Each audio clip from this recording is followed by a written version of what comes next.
Welcome to another deep dive. Today we're going to try to piece together a puzzle. Yeah, It's both intriguing and unsettling. absolutely. We're looking into the assassination of Brian Thompson. Right. He was the CEO of UnitedHealthcare, Mm-hmm. and trying to understand the prime suspect, Yeah.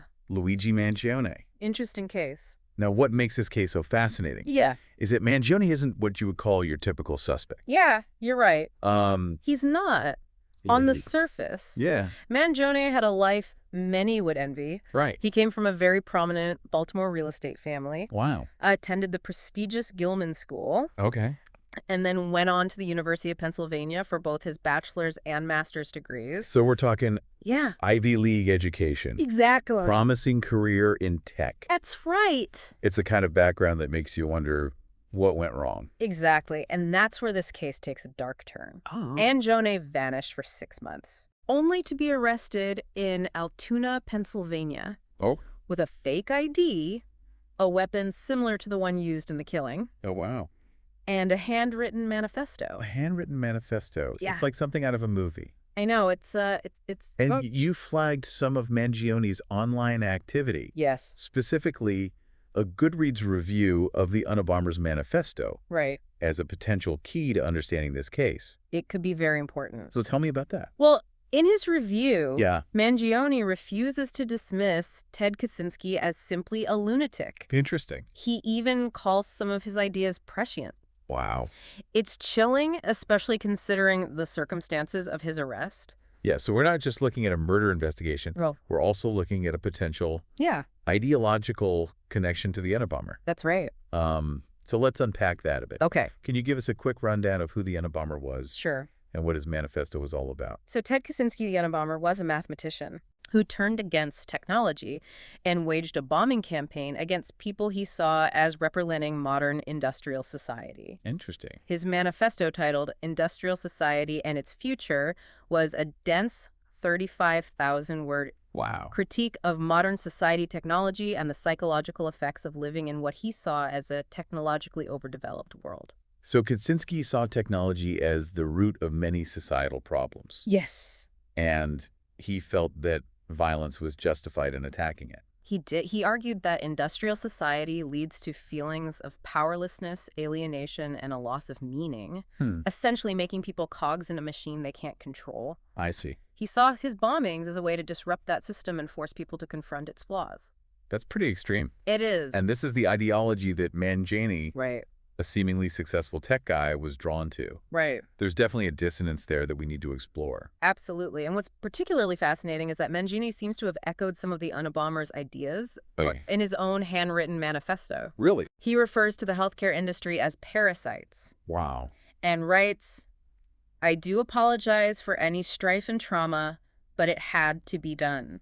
That phrasing, it had to be done, Yeah. sends shivers down my spine. It's scary. It seems to suggest a sense of justification. Right. Almost like he saw himself as a righteous crusader, taking down a corrupt system. It seems that way. So yeah. it's almost like he wanted his actions to be seen as more than just a random act of violence, Right. but a calculated statement, Yeah, perhaps even a twisted form of political activism, exactly. just like the Unabomber. That's right. And that's why understanding the Unabomber's manifesto Right. and Mangione's potential connection to it is so crucial to unpacking this case. Yeah. It's not just about the violence, it's about the ideas that may have fueled it. So let's dig deeper into that connection. Okay. What specific elements of the Unabomber's manifesto Yes. might have resonated with Mangione, Right. and how could they have potentially influenced his actions? Let's get into it. We're back, and we're diving deeper into the potential connection between Luigi Mangione and the Unabomber's manifesto. Right?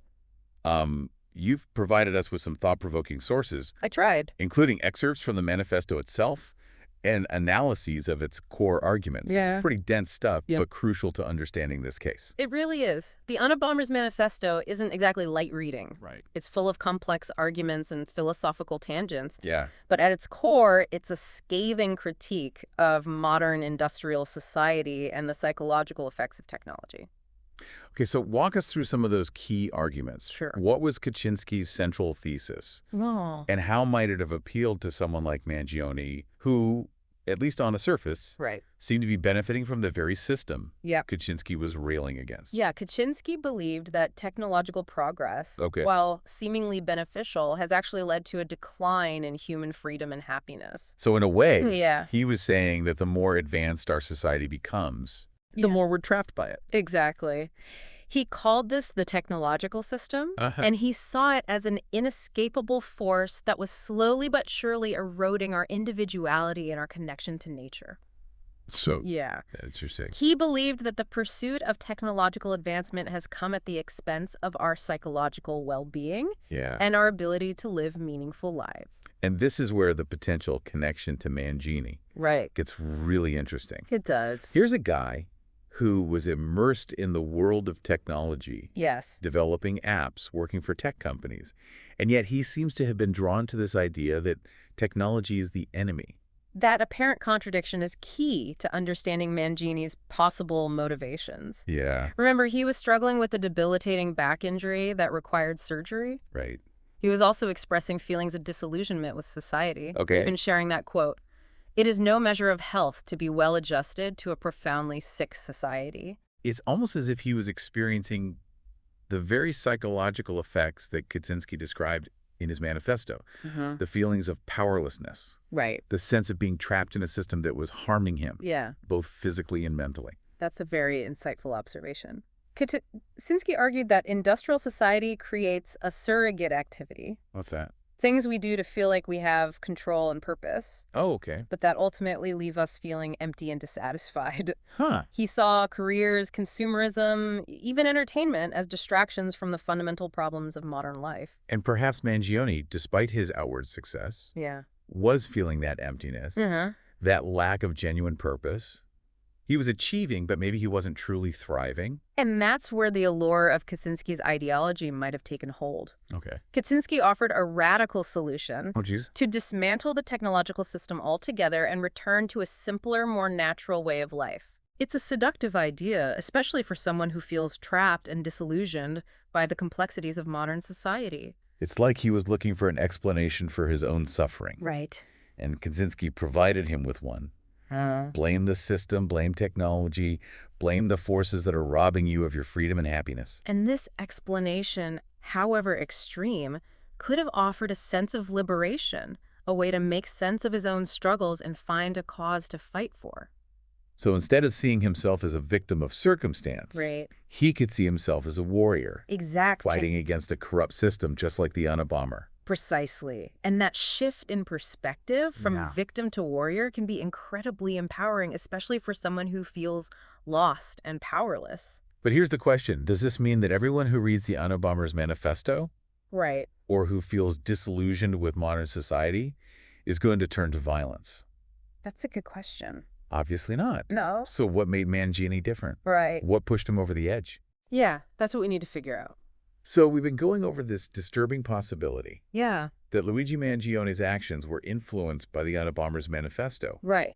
But how do we reconcile his seemingly privileged life with this radical ideology? Well, that's the heart of the puzzle, isn't it? Yeah. I mean, we tend to assume that radicalization only happens to those who are marginalized or deprived. Right. But Mangiane's case challenges that assumption. So are you saying that even someone who seemingly has it all Yeah. can be susceptible to the allure of extreme ideologies? Yes, and this is where the Unabomber's writings become even more relevant. Okay. Kaczynski argued that industrial society creates a sense of powerlessness and alienation regardless of social status. So it's like he was saying that even if you're winning the game itself might be rigged against you, leaving you feeling empty and dissatisfied. Exactly. And Kaczynski offered a seductive solution. Okay. Reject the game entirely.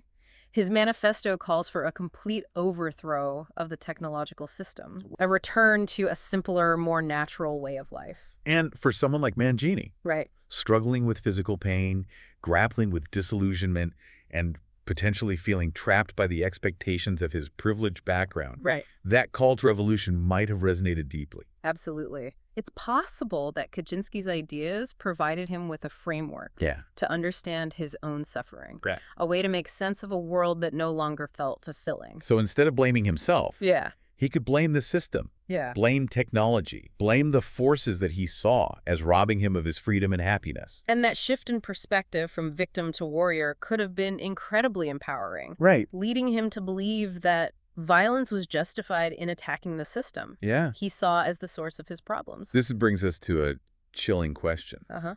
What if Mangione's fascination with the Unabomber's Manifesto wasn't just an intellectual exercise? Right.